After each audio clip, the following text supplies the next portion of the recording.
Hello everyone, कैसे हैं आप लोग। मैं आशा करता हूँ यार आप सभी ठीक होंगे। त्योहार का टाइम है और एग्जाम की डेट आ चुकी है, तो आपको अपना टाइम मैनेज करके चलना है। ठीक है, एग्जाम की भी प्रिपरेशन करनी है और त्योहार को भी एंजॉय करना है। तो टाइम मैनेजमेंट बहुत जरूरी है। ये नहीं कि सिर्फ एंजॉय कर रहे हैं, पढ़ाई नहीं कर रहे हैं, या सिर्फ पढ़ाई कर रहे हैं एंजॉय नहीं कर रहे हैं। लाइफ है, ठीक है, हर एक चीज को मैनेज करते हुए चलिए। और इस साल बहुत टफ एग्जाम नहीं है। मेरे जितने भी लेक्चर्स हैं आप यार उनकी प्रैक्टिस कर लोगे, वो बहुत रहेगा। बस कॉन्सेप्ट क्लियर होना चाहिए। वन शॉट वीडियोस अवेलेबल है, अपडेटेड सिलेबस की हैं, आप जाके देख सकते हैं, क्योंकि जो सिलेबस पिछली बार था वही सिलेबस इस बार भी है। बस एग्जाम 2 पार्ट में हो रहा है, ठीक है। वन शॉट वीडियोस है, आप जाके उनको देखिए, कॉन्सेप्ट क्लियर रहेगा तो ऑब्जेक्टिव क्वेश्चन बहुत ईजी हो जाते हैं। तो मेरा मैट्रिक्स का पहला पार्ट आ चुका है, जिसमें हम बेसिक भी कवर किए थोड़ा सा, और आपके 1 से 15 तक आर डी शर्मा के क्वेश्चन है। ये हमारा सेकंड पार्ट है। चलिए क्वेश्चन नंबर 16 देखते हैं क्या कह रहा है। इफ अ स्क्वायर मैट्रिक्स समझ में आता है जिसका ऑर्डर रो और कॉलम सेम होते हैं, यानी n क्रॉस n टाइप की मैट्रिक्स को हम स्क्वायर मैट्रिक्स बोलते हैं। किसी मैट्रिक्स ये उसका उसी से मल्टीप्लाई कराए तो स्क्वायर का वही मैट्रिक्स मिलेगा, कोई चेंज नहीं रहेगा। तो हमें इसकी फाइनल सोल्यूशन बताना है क्या था। देखिए मैंने प्रीवियस लेक्चर में बताया था कि जब मैट्रिक्स का केस होता है तो जब आप स्क्वायर निकालते हो किसी भी इस फॉर्म में, जैसे a प्लस बी का होल स्क्वायर निकालते हो, तो आप डायरेक्ट फॉर्मूला कभी मत अप्लाई करना। रीजन क्या होता है, फॉर्मूला आता उसी टाइप में, लेकिन कब i प्लस, जैसे मान लिया a प्लस बी अभी 2 मैट्रिक्स देते, इसका होल स्क्वायर कभी कभी इस टाइप का भी क्वेश्चन आ जाएगा, ठीक है। ऑब्जेक्टिव में दे देगा कि इसकी वैल्यू क्या आएगी। जनरली बच्चे क्या करेंगे, A square plus B square plus 2ab लिख के चले जाएंगे, बट ये गलत हो जाता है। यही करें ना, ये छोटे छोटे क्वेश्चन ही आपकी गलती करवा देंगे। कहेंगे अरे ये तो बहुत इजी है यार, ये तो हम तुरंत टिक कर देंगे, वहीं गलत हो जाता है। ये जो जल्दबाजी होगी ना, ये आपके लिए खतरनाक हो जाती है। रीजन क्या है, क्योंकि जब आप इस टाइप के क्वेश्चन को फिर एक्सप्लेन कैसे करेंगे, कैसे ओपन करेंगे भाई, इसके लिए करना क्या होता है कि a प्लस बी का जो होल स्क्वायर है, ये एक्चुअल में दो इस एक मैट्रिक्स का उसी से, जैसे ये स्क्वायर आया है आपका, उसका उसी से प्रोडक्ट कराया, तो यानी a प्लस बी का आप a प्लस बी से प्रोडक्ट कराओगे तभी तो स्क्वायर मिलेगा। आप जब मल्टीप्लाई कराओगे तो a का इन दोनों में करा दोगे तो a square plus A B आएगा, ठीक है। अब b का जब इस दोनों में करा दोगे तो क्या आएगा, बी ए, क्योंकि ऑर्डर मैटर करता है, प्लस बी स्क्वायर आएगा। और मैट्रिक्स में A B is not equal to B A, ये हमेशा सही नहीं होता है। इस सिचुएशन में इसका रिजल्ट ये आता है, ना कि डायरेक्ट फॉर्मूला अप्लाई कर दो। इसीलिए ये ऑप्शन में दिया है तो ये टिक करिएगा, ये ऑप्शन में जरूर दिया होगा, ये टिक मत करिएगा, गलत हो जाएगा। इस सिचुएशन में क्या है कि अगर आप i प्लस ए का होल स्क्वायर ओपन करोगे तो आप अप्लाई कर सकते हो, कोई दिक्कत नहीं। रीजन क्या है, क्योंकि a इंटू आई करोगे या i इंटू ए करोगे तो बात एक ही रहेगा, क्योंकि आइडेंटिटी मैट्रिक्स है, किसी भी मल्टीप्लाई कराओ कोई फर्क नहीं पड़ता है, रिजल्ट वही रहता है। इस सिचुएशन में आप ओपन कर सकते हो, यानी आई स्क्वायर करोगे प्लस ए स्क्वायर करोगे प्लस 2 टाइम्स ए इंटू आई, या आई इंटू ए लिख सकते हो, कोई दिक्कत नहीं है, ये सेम है। रीजन आपको आई स्क्वायर यानी 1 का स्क्वायर करोगे तो 1 रहेगा, तो ये आई रहेगा। ए स्क्वायर हमें पता है ए के इक्वल है, और ये 2a हो जाएगा। भाई आई का ए से मल्टीप्लाई कराओ कोई फर्क नहीं पड़ेगा, वो a ही रहेगा, ठीक है। तो ये पार्ट हटा दीजिए। तो अगर i प्लस ए का होल स्क्वायर अगर आप ओपन करोगे तो ये रिजल्ट आएगा, लेकिन हमें ओपन क्यूब का करना है। मैं एक एग्जाम्पल बता रहा हूँ कि इस सिचुएशन में आपको कैसे डील करना है। आई के साथ अगर कोई नंबर है तो आप डायरेक्ट फॉर्मूला अप्लाई कर सकते हो, कोई दिक्कत नहीं। लेकिन अगर डिफरेंट मैट्रिसेस दिए तो प्रॉपर एक एक करके मल्टीप्लाई कराना। अगर क्यूब निकालना होता तो पहले ए स्क्वायर निकाला फिर ए क्यूब, ए स्क्वायर में इसका मल्टीप्लाई कराते तब हमारा रिजल्ट निकलता। इस तरीके से करना, डायरेक्ट फॉर्मूला मत अप्लाई करना। अब हमारा जो क्वेश्चन था वो था i प्लस ए का होल क्यूब, यहां पे अप्लाई कर सकते हो, कोई दिक्कत नहीं है। आई क्यूब आएगा प्लस ए क्यूब आएगा प्लस 3i इंटू ए आएगा, और ये वाली मैट्रिक्स i प्लस ए आएगी, ठीक है। आई क्यूब आइडेंटिटी का क्यूब करो, स्क्वायर करो, जितनी भी पावर कर लो वही रहेगी। ए क्यूब को भी लिख सकते थे ए स्क्वायर इंटू ए, अभी भी ए क्यूब है, क्यों, क्योंकि ए स्क्वायर की वैल्यू ए दे रखी है, इसका हमें यूज करना है, इसको यूटिलाइज करना है। प्लस यहाँ पे भी देखिए ये ए ही रहेगा, तो 3a का जब अंदर मल्टीप्लाई कराओगे तो 3a इंटू आई हो जाएगा, और ये प्लस 3a इंटू ए स्क्वायर यानी ए स्क्वायर हो जाएगा, ठीक है। जब ये सिर्फ a बचा, a का इससे मल्टीप्लाई करा दोगे और a से मल्टीप्लाई हो जाएगा। यहाँ पे देखिए ये i है, a स्क्वायर की जगह a रखोगे तो a इंटू ए फिर a स्क्वायर आ जाएगा, समझ में आ रहा। देखिए ए स्क्वायर इंटू ए था, इसकी जगह ए और फिर ए, और इनका मल्टीप्लाई करा के ए स्क्वायर, अल्टीमेटली फिर ए स्क्वायर की जगह हम ए लिख सकते हैं। ये वैल्यू 3a बची और ये वैल्यू 3a हो गई। तो 336 प्लस 1 यानी i प्लस 7a इसका फाइनल आंसर आएगा। तो जो भी ऑप्शन दे रखा है वो आपका ऑप्शन सही हो जाएगा। यहाँ पे -7a ऑलरेडी दे रखा है तो ये -7a कर दोगे तो वैल्यू सिर्फ और सिर्फ i बचेगा। ऑप्शन में आइडेंटिटी मैट्रिक्स दे रखी है, ये आपका राइट आंसर है। देखिए आंसर आप बहुत इजीली तरीके से कर सकते हो। यहाँ पे हम थोड़ा समझा रहे हैं, एक्सप्लेन कर रहे हैं चीजों को, तो हो सकता है थोड़ा सा टाइम लग रहा हो क्योंकि हमें सारे लेवल के बच्चों को लेके चलना है। ठीक है, हो सकता है कि उन्होंने बेसिक नहीं पढ़ा हो, उनके लिए हम थोड़ा बेसिक भी समझा देते हैं। थोड़ा सा टाइम लग जाता है, मैनेज कर लेना। अगर आपको आता है थोड़ा सा आप फॉरवर्ड करके स्पीड बढ़ा के भी देख सकते हो, ये टोटली आप पे डिपेंड करता है। आप अपने आप को बेटर समझ सकते हो कि हमें कितना आता है। आगे देखते हैं क्वेश्चन नंबर 17 क्या कह रहा है। If a matrix A is both symmetric and skew symmetric, तो वो किस टाइप की मैट्रिक्स होगी। देखिए ये टोटल बेसिक कॉन्सेप्ट पे बेस्ड है। सिमेट्रिक मैट्रिक्स क्या होती है। सिमेट्रिक मैट्रिक्स, सिमेट्रिसिटी नाम से पता चल रहा है, जो किसी के अलोंग सिमेट्रिक होगा। तो अलोंग की बात करते हैं हम, तो डायगोनल के अलोंग। अगर यहाँ ए बी सी एलिमेंट रख दिए हैं तो अगर आप यहाँ जी एच एफ रखोगे तो इसको आप अगर मिरर मान लोगे, इसको मिरर मान लोगे तो इसके अबव जो भी एलिमेंट है बिलो भी वही एलिमेंट आएंगे, यानी जी एच एफ। ये होगी सिमेट्रिक की खासियत। आप अगर इनको फोल्ड कर दोगे तो एक के ऊपर एक आ जाते हैं। अगर एंटी सिमेट्रिक की बात करें तो एंटी सिमेट्रिक कहते हैं कि डायगोनल एलिमेंट आपके जीरो होंगे, आपके डायगोनल एलिमेंट सारे जीरो हो जाते हैं। एबव में आप जो भी एलिमेंट रखोगे बिलो, या आप चाहे बिलो रख लो चाहे एबव रख लो, लेकिन अपोजिट डायरेक्शन में, इस यहाँ पे भी ये मिरर का वर्क करता है, ये भी एज अ मिरर है, बट अपोजिट में एलिमेंट तो सेम रहेंगे बट साइन डिफरेंट हो जाएंगे। ये चीज आप ध्यान रखिएगा। यानी आप देखिए यहाँ G है प्लस का तो यहाँ माइनस का G होगा, यहाँ माइनस का H है तो यहाँ प्लस का H हो जाएगा। किसी भी डायरेक्शन में एक प्लस का होगा, दूसरी साइड माइनस का होता है। अब ये कह रहा है कि ऐसी मैट्रिक्स जो दोनों को सेटिस्फाई करे तो वो एक ही होती है। भाई पहले बात तो डायगोनल एलिमेंट जीरो करना है और अदर में साइन का भी लोचा नहीं होना चाहिए ऐसी क्वांटिटी, तो वो सभी जीरो कर दो, यानी नल मैट्रिक्स जिसको हम बोलते हैं। तो 17 नंबर डायगोनल भी नहीं होगी, जीरो मैट्रिक्स, बी हमारा आंसर हो जाएगा। इसको अच्छे समझ लीजिए। सिमेट्रिक, इसकी सिमेट्रिक बहुत अच्छा कॉन्सेप्ट है यार आपके लिए। ठीक है, मैंने बहुत अच्छे से एक्सप्लेन किया। इसके क्वेश्चन आने कंपलसरी है, आप लिख के ले लो, इसका क्वेश्चन मिलेगा इस टाइप का। जैसे ए बी सिमेट्रिक मैट्रिक्स हैं तो ए बी ट्रांसपोज ए क्या होगी, ये सिमेट्रिक होगी कि इसकी सिमेट्रिक होगी। क्वेश्चन मिलेंगे, नहीं मिलेंगे तो लास्ट में हम अपनी तरफ से करा देंगे। आगे देखते हैं क्वेश्चन नंबर 18 क्या कह रहा है। द मैट्रिक्स इज, देखिए अभी मैंने सिमेट्रिक इसकी सिमेट्रिक बताया था। डायगोनल एलिमेंट्स अगर आपके जीरो मिल गए तो सबसे पहले माइंड में आपको इसकी सिमेट्रिक चेक करना चाहिए। और ये सारी स्क्वायर मैट्रिक्स होती है, सिमेट्रिक इसकी सिमेट्रिक जितनी भी होती है, इसकी सिमेट्रिक मैट्रिक्स है तो उसके लिए आपको अबव और बिलो के एलिमेंट्स देखने। क्वांटिटी वाइज तो सेम होंगे बट साइन वाइज डिफरेंट होंगे। जैसे ये 5 है, ये -5 है, ये -7 है तो ये +7, ये -11 है तो ये +11। बिल्कुल ये इसकी सिमेट्रिक मैट्रिक्स ही है। ठीक है, डायगोनल मैट्रिक्स इसलिए नहीं क्योंकि डायगोनल एलिमेंट्स ही जीरो है। अब सिमेट्रिक मैट्रिक्स भी मैंने एक्सप्लेन कर दिया था। अपर ट्रायंगल मैट्रिक्स क्या होती है, देखिए नाम से पता चलता है। Upper triangle matrix, lower triangle matrix क्या होती है। जैसे डायगोनल एलिमेंट्स थे तो यहाँ पे डायगोनल एलिमेंट्स तो हमेशा मिलेंगे ही मिलेंगे। अगर आप यहाँ पे कोई एलिमेंट्स डाल दोगे, मान लिया -2 और 7 डाल दिया, बाकी नीचे डायगोनल के हमने 0 पुट कर दिया, तो ये देखिए अपर में एक ट्रायंगल बनाते हैं, अपर में एक ट्रायंगल बनाते, इसीलिए इसको अपर ट्रायंगल बोलते हैं। यहीं की अपोजिट अगर आप उल्टा बना देते, 1 5 -2 कर देते, यहाँ पे आप 0 0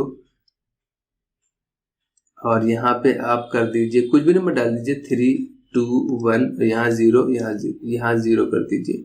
ठीक है, तो ये क्या हो जाएगा, एक आपकी लोअर ट्रायंगल बनाएगी। ठीक है, तो इसको लोअर ट्रायंगल मैट्रिक्स बोलते हैं। नाम से ही पता चलता है, डेफिनेशन को आपको रटना नहीं है, समझ के चलना है। अगर यही ट्रायंगल नीचे बनेगा तो लोअर ट्रायंगल है, ऊपर के एलिमेंट 0 होंगे, और अगर नीचे के एलिमेंट 0, ऊपर ट्रायंगल एलिमेंट बना रहा है तो अपर ट्रायंगल मैट्रिक्स कहलाती है। आई होप इतना क्लियर है। If A is a square matrix, अगला क्वेश्चन देखते हैं, क्वेश्चन नंबर 19 क्या कह रहा है। If A is a square matrix then A एक मैट्रिक्स का उसी से मल्टीप्लाई हो रहा है तो उसका स्क्वायर मिलेगा। स्क्वायर मैट्रिक्स अलग होती है, ठीक है, ये उस क्वांटिटी का स्क्वायर हो रहा है। ठीक है, तो ऐसा मत करिएगा भाई कोई मैट्रिक्स मान लिया 3x2 की मैट्रिक्स है, उसका इसी से मल्टीप्लाई करा देते तो आप कहते ना ये स्क्वायर मैट्रिक्स हो जाएगी, ऐसा नहीं है। ये तो उसी को जैसे 2 का 2 से मल्टीप्लाई कर रहा है तो 2 का स्क्वायर हो रहा है।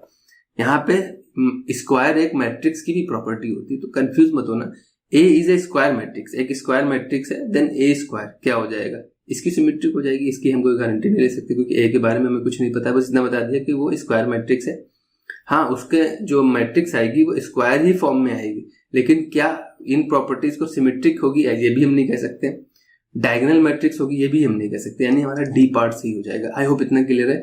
भाई मैट्रिक्स के बारे में कुछ नहीं बताया कि वो सिमेट्रिक है, इसकी सिमेट्रिक है, नल मैट्रिक्स है, आइडेंटिटी मैट्रिक्स है, स्केलर मैट्रिक्स है, जो भी है इन्होंने एक्सप्लेन नहीं किया, बस स्क्वायर मैट्रिक्स बता दिया। स्क्वायर मैट्रिक्स का मतलब है कि एक मैट्रिक्स जिसके रो और कॉलम सेम होंगे। उसमें हम कुछ तो बता नहीं सकते क्योंकि उन्होंने अंदर के बारे में कुछ एक्सप्लेन ही नहीं किया था। तो बहुत इजी क्वेश्चन है ये, इन तीनों में से कोई नहीं है, नन ऑफ दिस आंसर आएगा।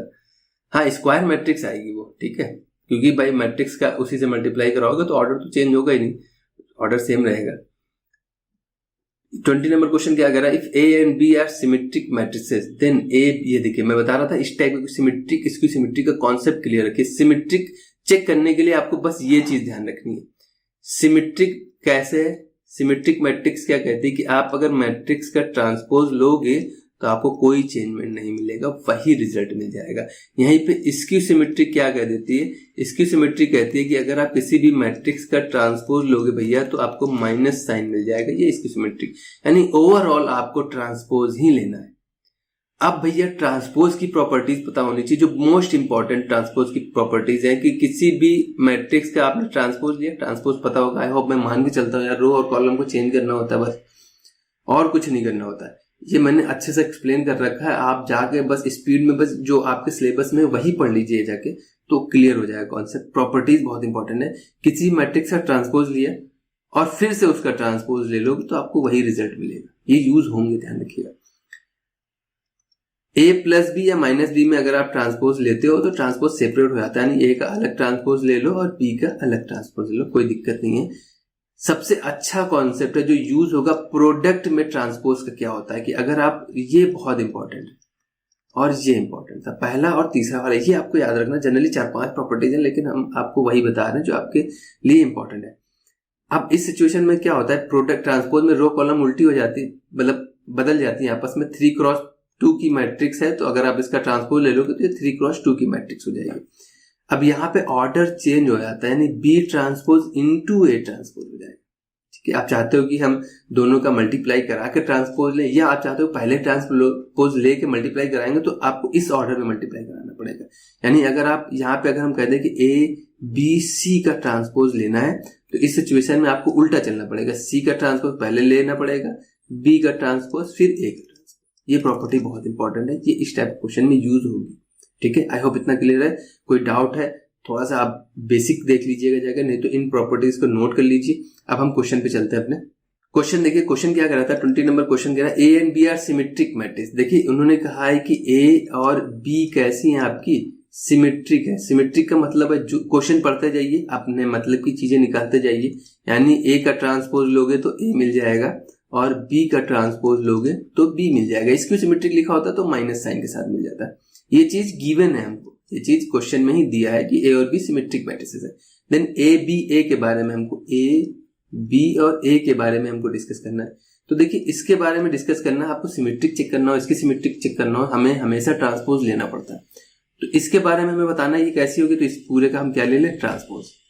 प्रॉपर्टीज याद रखनी पड़ेंगी आपको। पता है जब प्रोडक्ट में होंगे और ट्रांसपोज लेते हैं तो ऑर्डर उल्टा हो जाता है, यानी पहले हम इस क्वांटिटी को लिखेंगे तो ये ए ट्रांसपोज आएगी, फिर हम इस क्वांटिटी को लिखेंगे तो यहाँ पे बी ट्रांसपोज आएगा, और फिर हम इस क्वांटिटी को लिखेंगे तो यहाँ पे फिर से ए ट्रांसपोज आ जाएगा। इत्तेफाक से सेम है, ठीक है, तो आप पता नहीं चल रहा लेकिन हमने लिखा उल्टा ऑर्डर ही है। अब ये चीज गिवन है, यानी ट्रांसपोज में कोई फर्क नहीं पड़ रहा है, तो ये क्या हो जाएगा, ए इसकी जगह बी और इसकी जगह ए। मुझे यहाँ भी पता चल गया कि यहाँ पे भी आपको ट्रांसपोज लेने से कोई फर्क नहीं पड़ रहा है, तो ये चीज क्या है, ये सिमेट्रिक मैट्रिक्स रिप्रेजेंट करती है। अगर माइनस साइन बाहर आता है तो इसकी सिमेट्रिक रिप्रेजेंट करती है, यानी भैया ये कैसी है, सिमेट्रिक मैट्रिक्स है। आई होप इतना क्लियर है। अच्छे क्वेश्चन है ये, इस टाइप क्वेश्चन मिलेंगे आपको, एनसीईआरटी में भी मिल जाएंगे, आरटी शर्मा में मिल जाएंगे, तो उनकी प्रैक्टिस कर लीजिएगा। चलिए आगे देखते हैं। क्वेश्चन नंबर 21 क्या कह रहा है, इफ ए दे रखा है देन ए, ये बहुत इजी है यार, आप कर लीजिएगा। सिंपल इक्वलिटी करनी, इसको इसके ट्रांसपोज के इक्वल कर देना, यानी 5xy0 ये मैट्रिक्स दे रखी है, इसका ट्रांसपोज लोगे तो रो को कॉलम में बदल देना, यानी 5x हो जाएगा और ये y0 हो जाएगा, और ये आपस में इक्वल है तो 5 देखिए 5 के इक्वल है, यानी x और y आपस में इक्वल हो जाना चाहिए, तभी ये सिचुएशन फुलफिल होगी, यानी x और y बराबर आएंगे। इस टाइप की इक्वलिटी बहुत ईजी होती है, पोजीशन वाइज एलिमेंट को इक्वल करा देते, इक्वेशन बन जाती, सॉल्व करके वेरिएबल की वैल्यू बता देते। क्वेश्चन नंबर 22 देखिए क्या कह रहा है, if a is 3x4, a का ऑर्डर दे रखा है, यानी इधर लिखते हैं क्वेश्चन नंबर 22 क्या कह रहा है, a जो है वो 3x4 है and b is a matrix such that a transpose कितना हो जाएगा, ये हो जाएगा 4x3 into b and b into a transpose कितना भी है 4x3, ये डिफाइंड है, ये कह रहा है कि दोनों डिफाइंड है, देन b का ऑर्डर क्या आएगा। आप बताइए भाई, मैट्रिक्स पॉसिबल तभी होती, आप a इंटू b कराते हो तो ये मान लीजिए m क्रॉस n है, और ये मैट्रिक्स हमें जब मल्टीप्लीकेशन पॉसिबल होता है तो ये दोनों सेम होने चाहिए, यानी यहाँ पे भी n से शुरुआत होनी चाहिए, और ये कुछ भी हो जाए, यहाँ पे r कर दे रहे हैं, तो मैट्रिक्स का मल्टीप्लीकेशन तभी पॉसिबल होता है कि जो पहली वाली मैट्रिक्स है उसके नंबर ऑफ कॉलम्स दूसरी वाली मैट्रिक्स के नंबर ऑफ रोज के इक्वल होने चाहिए, तभी मैट्रिक्स मल्टीप्लीकेशन पॉसिबल होता है। तो आप बताइए, अगर ये दोनों डिफाइंड हैं तो यहाँ पे 3 है तो यहाँ पे भी पक्का 3 आएगा भैया, यहाँ पे अभी क्वांटिटी नहीं पता है, इसको हम ब्लैंक रख रहे हैं, तो यहाँ पे तो पता चल गया कि 3 आएगा। अब यहाँ पे 3 है और यहाँ पे हमें क्वांटिटी नहीं पता है, लेकिन ये दोनों डिफाइंड है तो यहाँ पे ये दोनों बराबर हो जाएंगे, यानी पक्का यहाँ पे कितना आएगा, 4 आएगा, यानी बी का ऑर्डर में पता चल गया 3x4 आएगा 100%। कोई भी दिक्कत हो यार, ये पहले बेसिक क्लियर नहीं होगा तो इन सब में दिक्कत आएगी आपको। आई होप इतना क्लियर है। हमने बी का ऑर्डर मान लिया था, देखिए ए ट्रांसपोज लिखा वो था 4x3 और बी का हमने मान लिया कुछ ऑर्डर है वो इस टाइप में होगा। अब मल्टीप्लीकेशन पॉसिबल है तो यहाँ पे भैया 3 आना चाहिए, और ए ट्रांसपोज भी पॉसिबल है वो है 4x3, तो यहाँ पे भी भैया कितना आना चाहिए, 4 आना चाहिए, सिंपल सी बात है। तो 3x4 आंसर है, ए पार्ट हमारा आंसर हो जाएगा। कोई भी दिक्कत है आपको कमेंट कर देना, वहां पे हम आपका डाउट क्लियर कर देंगे। क्वेश्चन नंबर 23 देखिए क्या कह रहा है, इफ ए ठीक है मैट्रिक्स है और उसके एलिमेंट को डिफाइन कर रखा है, is a square matrix of even order. Even order मतलब स्क्वायर मैट्रिक्स है तो 2 लिखोगे तो 2x2 हो जाएगा, 4 लिखोगे तो 4x4 हो जाएगा, सच दैट ए आई जे को जो डिफाइन किया है वो i² माइनस j², यानी कि ये इस मैट्रिक्स में अगर आप देखोगे तो i और j, एक छोटा सा एग्जांपल ले लेते हैं, जैसे हम मान लिया 4x4 लोगे तो थोड़ा बड़ा हो जाएगा, 2x2 ले लेते हैं, चलिए a लेते हैं हम 2x2, तो यहाँ पे आता है a11, यहाँ पे आता है a12, यहाँ पे आता है a21, यहाँ पे आता है a2, ठीक है। अब मुझे पता चल गया i और j अगर जहां जहां बराबर है इसकी वैल्यू तो 0 हो जानी, यानी डायगोनल तो 0 हो जाएंगे, ठीक है। ये तो भैया इसकी सिमेट्रिक में होता है, बस क्वांटिटी का फर्क पता चल जाए। यहाँ पे क्या आएगा, i ये होता है, ये पहला एलिमेंट है, ये दूसरा, ये i होता है और ये j होता है, ठीक है, क्योंकि उन्होंने पहले रो आती है बाद में कॉलम आता है, तो i रो को रिप्रेजेंट कर रहा है, j कॉलम को रिप्रेजेंट कर रहा है, तो 1 का स्क्वायर माइनस 2 का स्क्वायर 4 यानी -3 आएगी वैल्यू, यहाँ कितनी आएगी -3, और उल्टा कर दोगे तो वैल्यू आएगी 3। यहाँ से तो यार इसकी सिमेट्रिक पता चल रहा है, लेकिन इसकी सिमेट्रिक का डिटर्मिनेंट तो 0 नहीं होता है ना। आप देखिए इसका डिटर्मिनेंट अगर आप निकालोगे तो 0 माइनस माइनस प्लस 9 आएगी वैल्यू, तो ये तो 0 नहीं है, ये इसकी सिमेट्रिक तो है लेकिन डिटर्मिनेंट 0 नहीं है, मतलब ये ऑप्शन गलत हो गया। आप सिंपली देख के तुरंत टिक कर दो ये गलत है, पूरा पूरा पूरा ऑप्शन पढ़ना जरूरी है। कह रहा था एक इसकी सिमेट्रिक मैट्रिक्स है जिसका डिटर्मिनेंट 0 है, भाई डिटर्मिनेंट तो 0 नहीं आ रहा है, हाँ इसकी सिमेट्रिक दिख रही है हमको, सिमेट्रिक मैट्रिक्स तो नहीं है, आगे तो पढ़ने की जरूरत नहीं है। सिमेट्रिक मैट्रिक्स का डिटर्मिनेंट 0 ये भी नहीं, यानी नन ऑफ दिस हमारा आंसर हो जाएगा। आई होप इतना क्लियर है। क्वेश्चन नंबर 24 देखिए क्या कह रहा है, इफ ए एक मैट्रिक्स दे रखी है, ट्रिग्नोमेट्रिक के फॉर्म में दे रखी है, ए ट्रांसपोज और प्लस ए करने पे हमें आई मिल रहा है, i2 क्यों लिखा है, ये i और i2 क्या होते हैं, i और i2 क्या हो जाता है, i3 क्या हो जाता है, मतलब ये सेकेंड ऑर्डर स्क्वायर तो मैट्रिक्स होती है, मतलब 2 रो 2 कॉलम होंगी, 3 रो 3 कॉलम होंगी, यानी ये सेकेंड ऑर्डर की आइडेंटिटी मैट्रिक्स है, ये थर्ड ऑर्डर की आइडेंटिटी मैट्रिक्स है सेम ही, बस यहाँ पे ऑर्डर डिफाइन किया गया है, लिखा नहीं गया। अदरवाइज आपको मेंशन करते हैं कि सेकेंड ऑर्डर की आइडेंटिटी मैट्रिक्स, थर्ड ऑर्डर की आइडेंटिटी मैट्रिक्स, या आप इस तरीके से भी डिफाइन कर सकते हो। तो जो मैट्रिक्स यहाँ पे दे रखी है ए वो ये है, और यहाँ पे कह रहा है कि ए को ए के ट्रांसपोज ऐड करोगे तो आइडेंटिटी मैट्रिक्स मिलेगी। ठीक है, तो हमें जनरल थीटा की वैल्यू बतानी रहेंगी। Cos theta minus sine theta, यहाँ पे आएगा साइन थीटा, और यहाँ पे आ जाएगा कॉस थीटा। ये माइनस नहीं है, ये ए है। ठीक है, ये ए है। अभी हमें इसका ए ट्रांसपोज लेना है, तब हमको मिलेगी आइडेंटिटी मैट्रिक्स। ए ट्रांसपोज क्या हो जाएगा, इनको ऐड करना है, रो को कॉलम में चेंज कर देना है। तो यहाँ कॉस थीटा, यहाँ साइन थीटा आ जाएगा, और यहाँ माइनस साइन थीटा, और यहाँ कॉस थीटा आ जाएगा। ये इक्वल आएगा आइडेंटिटी मैट्रिक्स के। एडिशन बहुत इजी हो जाता। यहाँ पे क्या आ जाएगा, cos theta plus cos theta, यहाँ पे आ जाएगा माइनस, ये तो जीरो हो जाएगा, और ये भी जीरो हो जाएगा। साइन प्लस का है, साइन माइनस का है, और ये वैल्यू हो जाएगी cos theta plus cos theta, और ये वैल्यू इक्वल है 1001 के। आई होप इतना क्लियर है। तो ये 2 कॉस थीटा, अब दोनों को कंपेयर कराओगे तो 2 कॉस थीटा की वैल्यू कितनी आ रही है, 1, यानी कॉस थीटा की वैल्यू कितनी आएगी, हाफ आती है। देखिए सिंपल, यहाँ पे इन्होंने ये क्वेश्चन आएगा तो इस फॉर्म में नहीं आएगा, क्योंकि आपकी ट्रिग्नोमेट्री से वो पूरा ये 11th पार्ट का है। जनरल सोल्यूशन जिसको बोलते हैं ना, जनरल सोल्यूशन हटा दिया गया है, तो आपको टेंशन नहीं लेनी है।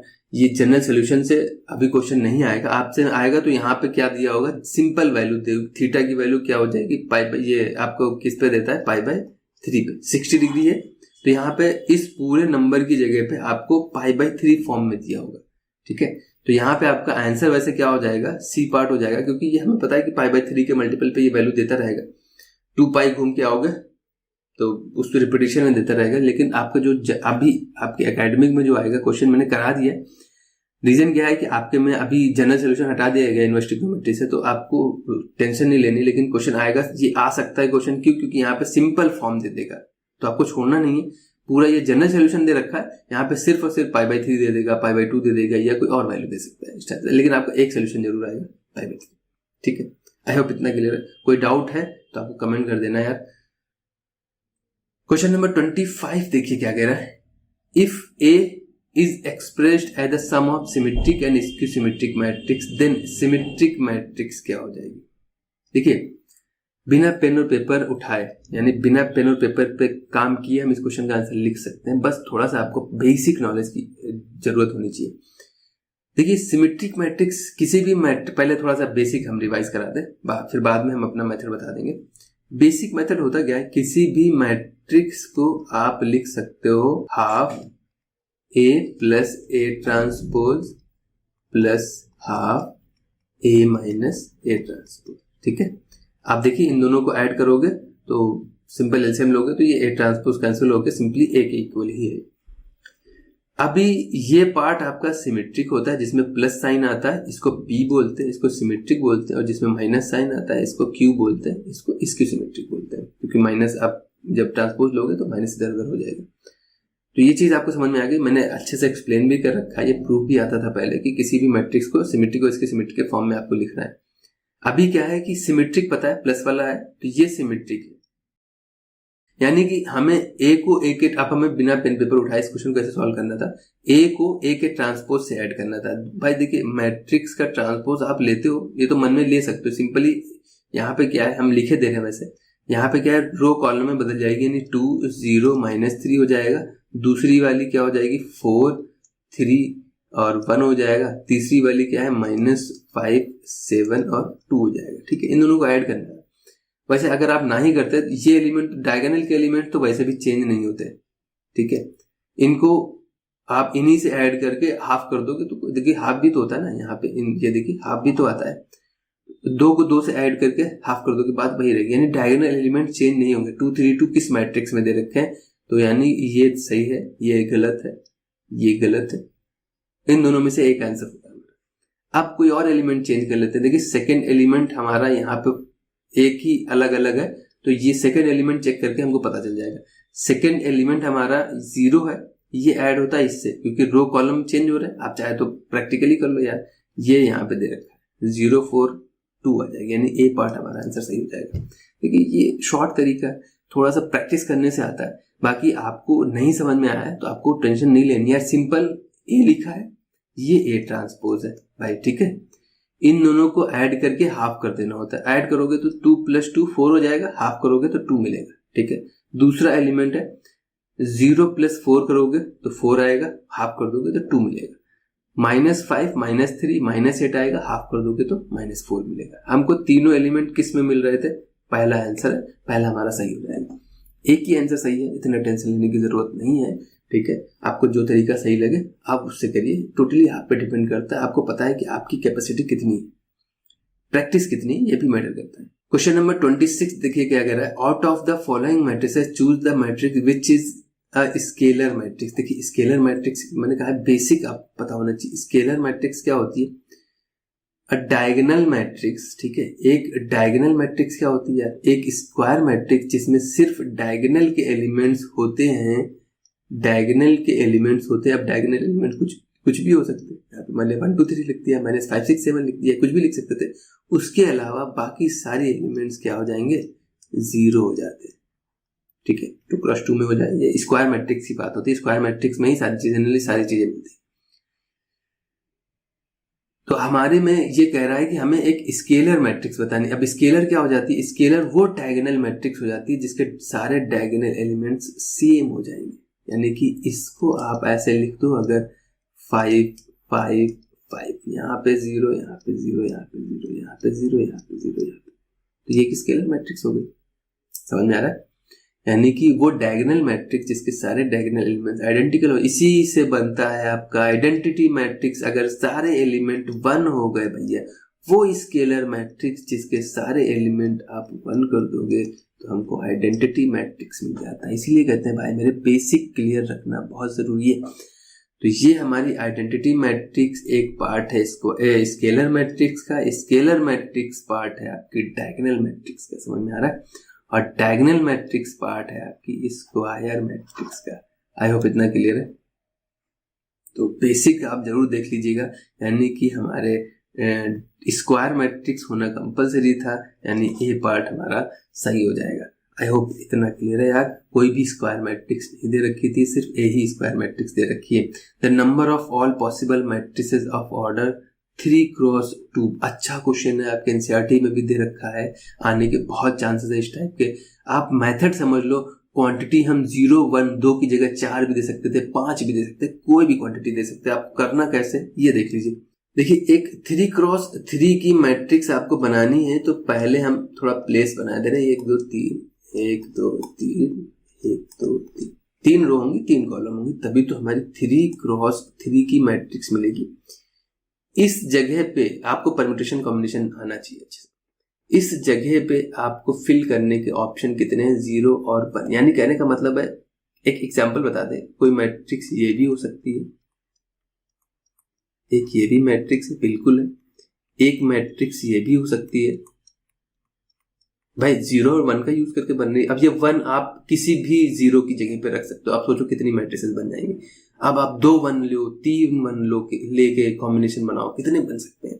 इस टाइप से आपको बताना है कितनी मैट्रिसेस बन सकती है। इस प्लेस को फिल करने के लिए मेरे पास कितने ऑप्शन है, आप क्या क्या फिल कर सकते हो। या तो आप 0 फिल कर सकते हो या आप 1 फिल कर सकते हो, 2 ऑप्शन है। यानी कहने का मतलब इस प्लेस को फिल करने के लिए मेरे पास 2 ऑप्शन है, इस प्लेस को फिल करने के लिए भी मेरे पास 2 ऑप्शन है। क्योंकि हम रिपीट कर सकते हैं ना, 0 यूज करके हम फिर से 0 यूज कर सकते हैं, या 1 बनेंगे तो हम फिर से 1 यूज कर सकते हैं। मेरे पास ऑप्शन 2 ही रहेंगे। यहाँ पे भी रिपीटिशन अलाउड है, आपने परम्यूटेशन कॉम्बिनेशन में पढ़ा होगा। इस प्लेस को फिल करने के लिए भी मेरे पास 2 ऑप्शन है, इस प्लेस को फिल करने के लिए भी और इस प्लेस को फिल करने के लिए। अगर मेरे पास मान लिया ऐसा दिया होता -1 0 और 1, 3 ऑप्शन दिए होते तो हम 3 3 लिखते, 4 ऑप्शन दिए होते तो हम 4 4 लिखते। रिपीटिशन नॉट अलाउड होता तो वो भी केस होता है, लेकिन यहाँ पे रिपीटिशन अलाउड करना ही पड़ेगा क्योंकि टोटल 9 प्लेस है, ऑप्शन 2 ही है आप ना, तो हमें रिपीट तो करना ही पड़ेगा क्योंकि हमें सारे प्लेसेस पे बिठाना है, किसी को खाली नहीं छोड़ना। यहाँ पे भी 2 ऑप्शन है, यहाँ पे भी 2 ऑप्शन है और यहाँ पे भी 2 ऑप्शन। यानी कहने का मतलब है टोटल 2 × 2 × 2 कितनी बार किया है, 9 बार। ये आता है आपका 512 मैट्रिसेस पॉसिबल है। अब बना तो सकते नहीं है, लेकिन मैंने एग्जाम्पल से आपको समझा दिया भाई हो क्या रहा है। तो इस सिचुएशन में हमारा आंसर आएगा ये। क्वेश्चन इतना अच्छा है कि आप इसमें बहुत वैरायटी बना सकते हो यार। 0 1 की जगह 2 3 रख दिया हमने, -1 -2 रख दिया, 0, ये डेटा चेंज हो सकता है। यहाँ पे ये ऑर्डर चेंज हो सकता है। 2 क्रॉस 2 हम दे देते, 2 क्रॉस 3 हम दे देते, तो आपको प्लेसेस बना लेने। 2 क्रॉस 3 होता तो ये इतने ऑप्शन हमारे सही हो जाते। 2 क्रॉस 2 होता तो इतने ऑप्शन सही हो जाते हमारे। समझ में आ रहा है? तो इसमें बहुत वैरायटी बन सकती है। इनपुट हम बहुत बढ़ा सकते हैं, 2 3 4 दे सकते हैं, पूरे 9 इनपुट दे देंगे और कहेंगे रिपीटिशन अलाउड नहीं है। उस सिचुएशन में आप कितनी मैट्रिसेस बना सकते हो। तो इन टाइप के क्वेश्चंस को आपका प्रैक्टिस कर लेनी है अच्छे से, ठीक है। फिर भी कोई डाउट रहता है कि इस टाइप के क्वेश्चन में आपको रिपीटिशन नॉट अलाउड वाले भी समझने हैं, तो आप कमेंट कर देना यार, हम 2-4 क्वेश्चन उठा के आपको करा देंगे सेपरेटली, ठीक है। आगे देखते हैं। क्वेश्चन नंबर 28 क्या कह रहा है? Which of the given values of x and y makes the following pairs of matrices equal. यार ये आप कर लेना, मैं नहीं करा रहा। इक्वलिटी करानी है। ये अगर इक्वल है तो ये वाली वैल्यू इस 0 के इक्वल हो जाएगी, ये वाली वैल्यू इसके इक्वल हो जाएगी। यहाँ से आप x और y की वैल्यू निकाल सकते हो। कोई बहुत टफ क्वेश्चन नहीं है। क्वेश्चन नंबर 29 क्या कह रहा है? एक A मैट्रिक्स दे रखी है, एक KA मैट्रिक्स दे रखी है, then the value of and KA। अच्छा, इसमें K से मल्टीप्लाई कराओगे तो सब में मल्टीप्लाई हो जाएगी। सिंपल, ये दोनों सेम क्वेश्चन है। KA निकालोगे तो कितना आ जाएगा? K टाइम्स A कर दोगे तो सब में K से मैट्रिक्स मल्टीप्लीकेशन पता है। स्केलर से जब भी मल्टीप्लाई कराते हैं तो हर एक एलिमेंट मल्टीप्लीकेशन होता है। डिटरमिनेंट में वही क्या होता है कि आप किसी रो या किसी कॉलम में मल्टीप्लाई करा सकते हो। डिटरमिनेंट जब आएगा तब उसमें अच्छे से एक्सप्लेन करेंगे। यहाँ पे देखिए, जब 0 में मल्टीप्लाई करो कोई फर्क नहीं पड़ेगा। A में मल्टीप्लाई करा रहे हैं K से, तो हर एक एलिमेंट में K से मल्टीप्लाई करा दो तो ये 2K हो जाएगा, ये 3K हो जाएगा, ये -4K हो जाएगा। और हमारी ये K की वैल्यू ऑलरेडी दे रखी है, इसको इसके इक्वल करा देनी, सिंपली आपका आंसर मिल जाएगा। आई होप इतना क्लियर है। जैसा 28 नंबर था वैसे ही 29 नंबर है, तो आपको भी ट्राई कर लेना। सिंपल इक्वलिटी करानी और आपकी वैल्यूज मिल जाएगी। क्वेश्चन नंबर 30 देखिए क्या कह रहा है। क्वेश्चन नंबर 30 कह रहा है आई की वैल्यू दे रखी है, आइडेंटिटी मैट्रिक्स है, J एक मैट्रिक्स दे रखी है और B एक मैट्रिक्स दे रखी है, देन B इक्वल्स B की वैल्यू बतानी कैसे आई है। आप अगर आप इन दोनों को इसमें कॉस से मल्टीप्लाई, देखिए यहाँ पे हो क्या रहा है, यहाँ इन बाई B की वैल्यू डिफाइन कर रखा है, यानी इन I और J के टर्म्स में B को निकालना है। यहाँ पे आपको कॉस से मल्टीप्लाई कराना पड़ेगा और इससे ऐड करोगे तभी आपको कॉस मिलेगा, ठीक है। सिंपल सी बात है। देखिए दोनों में कॉस आएगा, इसमें साइन से मल्टीप्लाई कराना पड़ेगा, यानी आई के साथ कॉस आएगा, जे के साथ साइन आएगा। आई के साथ और साइन चेंज नहीं होना है। यहाँ पे देखिए, यहाँ पे भी प्लस है और यहाँ पे माइनस है, यहाँ पे भी प्लस है, यहाँ पे माइनस, सेम आ रहा है। बस क्वांटिटी यहाँ साइन टाइम्स हो रही है, यहाँ कॉस टाइम्स हो रही है। तो ए पार्ट हमारा सही है। बहुत इजी क्वेश्चन है। क्वेश्चन नंबर 31 क्या कह रहा है? Trace of matrix. ये भी अच्छा पार्ट है। देखिए ट्रेस ऑफ मैट्रिक्स हम स्क्वायर मैट्रिक्स का निकालते हैं और ये वैल्यू होती है सम ऑफ डायगोनल एलिमेंट्स। तो आपको डायगोनल एलिमेंट्स भी पता होने चाहिए। तो डायगोनल एलिमेंट्स कितने हैं? 10 17। वैल्यू कितनी आ जाएगी? 17। ये पार्ट हमारा सही है। Trace of matrix square matrix में निकलता है और डायगोनल एलिमेंट्स को हम ऐड कर देते हैं तो हमें ट्रेस मिल जाता है। सिंपल डायगोनल मैट्रिक्स भी दे सकता है, स्क्वायर मैट्रिक्स दे सकता है, स्केलर मैट्रिक्स दे सकता है, कोई मैट्रिक्स दी होगी, सिंपल डायगोनल एलिमेंट्स को आपको ऐड कर देना, दैट्स इट। इफ ए एक मैट्रिक्स है, is a scalar matrix of order n cross n, scalar matrix है ऑर्डर n क्रॉस n, यानी स्क्वायर मैट्रिक्स है, such that ai is equal to k for all i। इसको scalar है तो इसका मतलब है कि डायगोनल एलिमेंट्स जब आई मतलब सेम होता है तो डायगोनल ही होता है ना भाई। ये देखो a11 a12 a21 a22, तो आप ये देखो डायगोनल एलिमेंट्स के सफिक्स सेम होते हैं ना। तो यहाँ पे ये कह रहा है कि एक स्केलर मैट्रिक्स है और ऑर्डर n है, यानी इसका मतलब है, और डायगोनल एलिमेंट्स क्या है? k है, यानी यहाँ पे k आएगा, यहाँ पे k आएगा, ठीक है। बाकी एलिमेंट्स तो 0 होते हैं। Then trace of a is equal to, अरे यार अगर हम 2 क्रॉस 2 का लेंगे तो इनका सम 2k आ जाएगा। अगर 3 क्रॉस 3 का लेते हैं तो 3k मिलते, 4 क्रॉस 4 क्रोस 4 होता तो 4k मिलते। सिंपल सी बात है। यहाँ पे n है तो nk मिल जाएगा। बहुत इजी क्वेश्चन है यार। ट्रेस ऑफ मैट्रिक्स देखिए ऐसे भी दे दिया, क्वेश्चन को घुमा दिया, जनरल फॉर्म में कर दिया क्वेश्चन को। यार बहुत अच्छा क्वेश्चन है। क्वेश्चन क्या है कि एक सिंपल सा है, स्केलर मैट्रिक्स है, ऑर्डर n है। यहाँ पे देखिए 3k दिए, अगर ऑर्डर 3 थी, 3 क्रॉस 3 का होता तो 3k मिलते। ऑर्डर 2 क्रॉस 2 का है तो 2k मिले। n क्रॉस n का होगा तो nk मिल जाएंगे। सिंपल सी बात है यार। कोई भी डाउट है, मैं पहले ही कह रहा हूं यार, बेसिक क्लियर होना बहुत जरूरी है। अभी क्या है? द मैट्रिक्स A इज, ये किस टाइप की मैट्रिक्स है, अपर triangle, lower triangle, scalar matrix है। स्केलर मैट्रिक्स अगर होती तो डायगोनल, ये अदर डायगोनल है, मेन डायगोनल ये होता है भाई, ये मेन डायगोनल होता है यहाँ पे, तो ऐसा नहीं है। तो यानी कि ये स्क्वायर मैट्रिक्स है, स्क्वायर मैट्रिक्स तो है। डायगोनल मैट्रिक्स है, डायगोनल मैट्रिक्स नहीं है, यूनिट मैट्रिक्स भी नहीं है, स्क्वायर मैट्रिक्स है। हम ये कह सकते हैं स्क्वायर मैट्रिक्स है, ठीक है। और हम इसमें कुछ एक्सप्लेन नहीं कर सकते क्योंकि सिंपल मैट्रिक्स है और कुछ नहीं है इसमें। चलिए आगे देखते हैं। क्वेश्चन नंबर 34 क्या कह रहा है, the number of possible matrices of order 3x3 with each entry 2 और 0। ये क्वेश्चन आपको करना है, ठीक है। मैंने अभी अच्छे से एक्सप्लेन कर दिया इसके, सेम एग्जैक्ट क्वेश्चन मैंने सारी वैरायटी बना दी थी कि डेटा चेंज कर सकता है, ऑर्डर चेंज कर सकता है, आपको ट्राई करना है। क्वेश्चन नंबर 35 क्या कह रहा है कि ये और ये इक्वल है, देन x + y, ये भी यार इक्वल कराना है। ये वैल्यू 7 के इक्वल हो जाएगी, ये वैल्यू y के इक्वल हो जाएगी, ये वैल्यू इसके इक्वल हो जाएगी। x y निकाल के x + y निकाल लेना आप। Value of x + y, then the value of x + y पूछ रहा है। ऑप्शन में x और y दे रखा है। देखिए ऑप्शंस उस हिसाब से तो गलत है, x और y आपको निकालना है सिंपली यहाँ पे, ठीक है। या अगला क्वेश्चन देखिए क्या कह रहा है, 36 क्वेश्चन क्या कह रहा है, if a is a square matrix such that a² बराबर है i के, ठीक है। क्वेश्चन नंबर 35 में x + y की वैल्यू पूछ रहा है और ऑप्शन में x और y दे रखा है, ठीक है। x की वैल्यू इतनी है, y की वैल्यू इतनी है, तो आपको टेंशन नहीं लेनी, सिंपल आप x y निकाल दो। क्वेश्चन नंबर 36 क्या कह रहा है, a is a square matrix such that a² बराबर i है और इसकी इज इक्वल टू, यार ये मैंने स्टार्टिंग में 16 नंबर क्वेश्चन किया था। सिंपल आप इसका क्यूब ओपन कर दें, क्योंकि i के साथ दे रखा है तो आप सिंपल फॉर्मूला अप्लाई कर सकते हो। अगर i के अलावा कोई अदर मैट्रिक्स a + b या a - b दे रखी है तो क्यूब आपको प्रॉपरली मल्टीप्लाई करा के निकालना है, क्योंकि a × b is not equal to b × या तो मेंशन कर दे कि a b बराबर है b के, क्वेश्चन में ही मेंशन कर दिया तो आप सिंपल फॉर्मूला अप्लाई कर दो, कोई दिक्कत नहीं।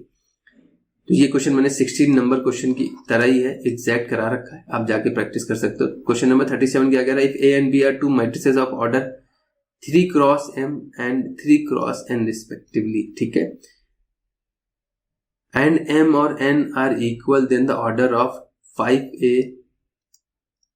- 2b, a की वैल्यू है 3x m और b की वैल्यू है 3x n, ठीक है। ये पॉसिबल ही तभी होता है, ऐड सब्ट्रैक्ट हम तभी कर सकते हैं जब इन दोनों का ऑर्डर सेम होना चाहिए, यानी m = n तो इन्होंने पहले ही दे रखा है।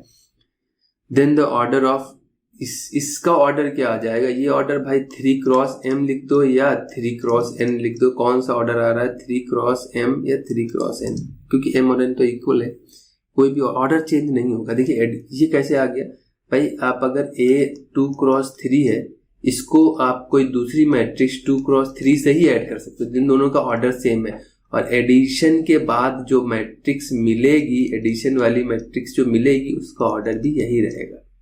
कहने का ये मतलब है सिंपल से। तो यहाँ पे अगर आप एक मैट्रिक्स ले रहे हो, एक मैट्रिक्स है A जिसका ऑर्डर है आपका 3x m प्लस हम कर रहे हैं B से जिसका ऑर्डर है 3x n, कांस्टेंट कोई भी मल्टीप्लाई करा दो कोई फर्क नहीं पड़ता, इन्होंने 5 एडिशन सब्ट्रैक्शन दोनों के लिए रूल सेम होता है। यहाँ पे क्या है कि 5a कर रहे हैं या 2b कर रहे हैं, तो स्केलर मल्टीप्लिकेशन हो तो हर एक एलिमेंट में मल्टीप्लाई हो जाएगा, लेकिन ऑर्डर चेंज नहीं होगा। और m की जगह n रख दो या n की जगह m रख दो, बात एक ही। रिजल्ट भी आपको 3x m या 3x n का ही मिलेगा, उल्टा नहीं होगा कहीं, तो ऑर्डर हमारा डी पार्ट हो जाएगा, सिंपल है यार। क्वेश्चन नंबर 38 क्या कह रहा है, if a is a matrix of order m × n, B is a matrix such that A B transpose and B transpose A both are defined। यार ये मैंने भी अभी कराया है, सेम उसी टाइप का क्वेश्चन। कहने का मतलब क्या है कि A जो आपकी मैट्रिक्स है उसका ऑर्डर है m × n, ठीक है। अभी B का हम मान लेते हैं कि वो P × Q की मैट्रिक्स है, ठीक है। अगर आप A का मल्टीप्लाई इसके ट्रांसपोज से कराओगे, ट्रांसपोज क्या हो जाएगा, Q × P हो जाएगा ना।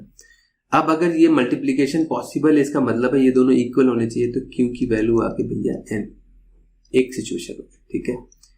अब B ट्रांसपोज इंटू A भी डिफाइंड है, ये देखिए दोनों डिफाइंड है। B ट्रांसपोज B का ऑर्डर है Q × P और A का ऑर्डर है M × N। अगर ये डिफाइंड है तो ये दोनों इक्वल होने चाहिए, यानी P की वैल्यू आ गई M। यानी b जो है आपकी वो है m क्रॉस n का, यानी m क्रॉस n आएगी value m cross n। Simple है, बस आपको पता होना चाहिए मल्टीप्लीकेशन वाला कॉन्सेप्ट क्या होता है। क्वेश्चन नंबर 39 देखिए क्या कह रहा है, if a and b are matrices of the same order then A B transpose minus B transpose A is equal to. यार ये क्वेश्चन पूरा नहीं दे रखा है, यहाँ पे हम दोनों मान के चलते हैं, मानते हैं A and B are symmetric matrices of the same order, यानी सिमेट्रिक हैं तो ए ट्रांसपोज बराबर आएगा ए के, बी ट्रांसपोज बराबर आएगा बी के। देखिए इस टाइप के क्वेश्चन में यही होता है कि आपको बता दिएगा कि ये सिमेट्रिक है या इसको सिमेट्रिक है। हमको चेक क्या करना है, A B transpose minus B transpose into A के बारे में चेक करना है। तो थोड़ा सा उल्टा क्वेश्चन दे रखा है, ठीक है, जनरली ऐसा क्वेश्चन आता नहीं है, फिर भी देख लेते हैं। a इंटू बी, अब इसका पूरा क्या ट्रांसपोज लेना पड़ेगा, जब भी हम सिमेट्रिक इसको सिमेट्रिक चेक करते हैं तो यहाँ पे क्या हो जाएगा कि ये ए बी ट्रांसपोज का ट्रांसपोज हो जाएगा माइनस बी ट्रांसपोज इंटू ए का ट्रांसपोज। ट्रांसपोज में क्या होता है, प्रोडक्ट है तो ऑर्डर उल्टा हो जाता है, तो ये बी ट्रांसपोज का transpose into A transpose minus ये हो जाएगा A transpose into B transpose का ट्रांसपोज। ठीक है, किसी का ट्रांसपोज लेके फिर से ट्रांसपोज लो तो आपको वही मैट्रिक्स मिल जाती है, ये ए ट्रांसपोज माइनस ए ट्रांसपोज इंटू ये बी हो जाएगा। लेकिन जो क्वेश्चन दे रखा था भाई उसमें बी में ट्रांसपोज दिया था, ए में तो था ही नहीं, तो यहाँ पे कैसे चेक करोगे। लेकिन हमको पता है कि ए ट्रांसपोज की जगह ए लिख सकते हैं और बी की जगह बी ट्रांसपोज या बी ट्रांसपोज की जगह बी लिख सकते हैं। हमको उस फॉर्मेट में चेंज करना है, इस पे पता करना है ये क्या है। तो यहाँ बी को हम क्या लिख सकते हैं, तो बी ट्रांसपोज, क्योंकि ये सिमेट्रिक दे रखा है, और ए ट्रांसपोज की जगह क्या लिख सकते हैं, ए सिंपल, उल्टा लिख देना है। यहाँ पे क्या लिख, क्योंकि हमें जो चाहिए ये चाहिए था इस फॉर्म जिसमें बी में ट्रांसपोज लगाओ ए में ना लगाओ, तो यहाँ पे ए पे ट्रांसपोज नहीं चाहिए, बी पे ट्रांसपोज चाहिए था। अब हम अगर इससे कंपेयर कराएंगे तो ये लग रहा है माइनस कॉमन लेना पड़ेगा, तब हमको सिचुएशन मिलेगी A B transpose minus B transpose into, ये सिचुएशन हमको तब मिलती है। यानी मुझे पता चल रहा है कि अगर आप मैट्रिक्स का ट्रांसपोज लोगे तो ये माइनस के इक्वल आ रही है, यानी ये इसकी सिमेट्री की प्रॉपर्टी शो करता है, यानी ए पार्ट हमारा सही है। देखिए क्वेश्चन अच्छा है, थोड़ा सा घुमा के दिया है, क्वेश्चन में यहाँ पे मेंशन नहीं किया, यहाँ पे मेंशन करना चाहिए था कि क्वेश्चन कैसा है, सिमेट्रिक है या इसकी सिमेट्रिक है। यहाँ पे मेंशन होगा, आपको उसकी टेंशन लेने की जरूरत नहीं है, हो सकता है मिसिंग हो गया है, वरना इस टाइप के क्वेश्चन जब भी हमने पहले भी किए यहाँ पे मेंशन होता है कि क्वेश्चन हमारी जो मैट्रिक्स है ये सिमेट्रिक है या इसकी सिमेट्रिक है। यहाँ पे इसकी सिमेट्रिक भी दिया होता तो वहां पे माइनस साइन के इक्वल हो जाता। ठीक है, वहां पे आपको करना क्या, ए की जगह ए ट्रांसपोज की जगह माइनस है या बी की जगह माइनस बी ट्रांसपोज लग देना, तो वो आप ट्राई कर सकते हो अपने आप से। बाकी करना इसी टाइप से होता है कि जब भी आपको सिमेट्रिक इसकी सिमेट्रिक चेक करना होता है, सिंपल ट्रांसपोज लेना है, ट्रांसपोज की प्रॉपर्टीज याद होनी चाहिए बस आपको। ठीक है, आगे देखते हैं क्वेश्चन नंबर 40 क्या कह रहा है, इफ अ मैट्रिक्स ए जो 2x2 की है, इनके एलिमेंट्स हैं ए आई जे डिफाइंड है, then A square equal to. Easy question है, सिंपल, पहले आपको मैट्रिक्स बना लेनी है। मैट्रिक्स क्या होती है, A11 A12 A121 A22। ठीक है, एलिमेंट्स इन्होंने डिफाइन कर रखे हैं, ये है। ये मैट्रिक्स बनेगी कैसे, 1 जब i और j इक्वल है, जब i और j इक्वल नहीं है, जब i और j इक्वल नहीं है तो 1 है, यानी i और j इक्वल इस सिचुएशन में ही नहीं, यानी यहाँ 1 आएगा, यहाँ 1 आएगा।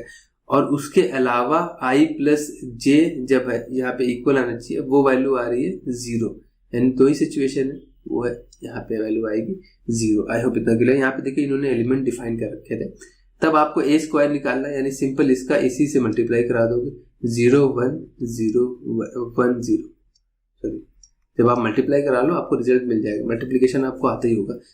मैट्रिक्स यहाँ पे डिफाइन कर रखी है, ये देखिए आई जे यहाँ पे 1 1 1 2 2 1 2 2 2 क्रॉस 2 की मैट्रिक्स है, और तो एलिमेंट आएंगे नहीं। आई और जे इक्वल है, जब यहाँ इक्वल नहीं है तो वो इन्हीं दो सिचुएशन में इक्वल नहीं थे, तो वैल्यू 1 है, और दूसरी सिचुएशन बचती है वो वैल्यू 0 हो जाएगा। अब सिंपल मल्टीप्लाई करा लीजिएगा। आगे देखते क्वेश्चन नंबर 41 क्या कह रहा है। देखिए पहली बात तो ये क्वेश्चन आपको आपके सिलेबस में आएगा नहीं, क्योंकि आपके जो डिग्नोस ट्रिग्नोमेट्री में है वो ये सारी चीजें हटा दी गई, बट फिर भी ट्राई कर लो, बहुत ज्यादा टफ क्वेश्चन नहीं है। क्वेश्चन देखने में थोड़ा लेंदी लग रहा है, यहाँ पे बहुत सिंपल फॉर्म दे सकते हैं।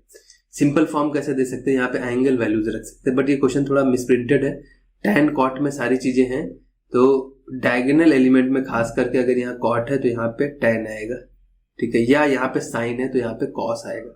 कहीं एक पे मिस प्रिंटिंग है, यहाँ पे या तो यह cos इनवर्स होगा, अगर ये sin है तो पक्का यहाँ पे cos आएगा, cos इनवर्स x होगा। रीजन क्या है अभी हम एक्सप्लेन कर देते हैं। देखिए a माइनस बी जब आप करोगे तो दोनों से 1/पाई हम कॉमन ले सकते हैं, 1/पाई कॉमन ले रहे हैं, मैट्रिक्स हमारी बचेगी। यहाँ पे हम साइन मान के चलते हैं, तो आपको पक्का यहाँ कॉस करना पड़ेगा। साइन इनवर्स वैल्यू क्या आएगी, साइन इनवर्स पाई एक्स, और ये माइनस माइनस प्लस का हो जाएगा कॉस इनवर्स पाई एक्स, ठीक है। आई होप इतना क्लियर है। अभी यहाँ पे ये अदर डायगोनल के एलिमेंट सेम रहेंगे, तो यहाँ tan और ये tan माइनस माइनस करोगे तो वैल्यू हो जाएगी 0। आई होप इतना क्लियर है। सेम यहाँ पे ये वैल्यू और ये वैल्यू सेम, कुछ भी हो, ये वैल्यू देखिए सेम दे रखी है, ये वैल्यू सेम दे रखी है, माइनस माइनस करोगे तो यहाँ पे वैल्यू क्या हो जाएगी, 0 हो जाएगी। आई होप इतना क्लियर है। कॉट इनवर्स पाई एक्स, यहाँ पे भी x होगा क्योंकि यहाँ पे x दे रखा है। कॉट इनवर्स है तो यहाँ tan इनवर्स, ये चीज सही दे रखी है।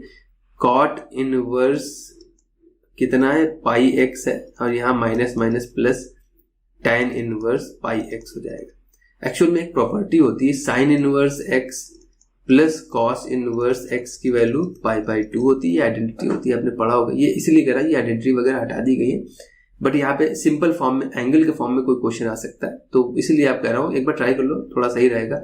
और ये सेम, इसकी वैल्यू भी पाई/2 होती है, तो वैल्यू 1/पाई यहाँ पे हो जाएगा पाई/2, 0 0 पाई/2।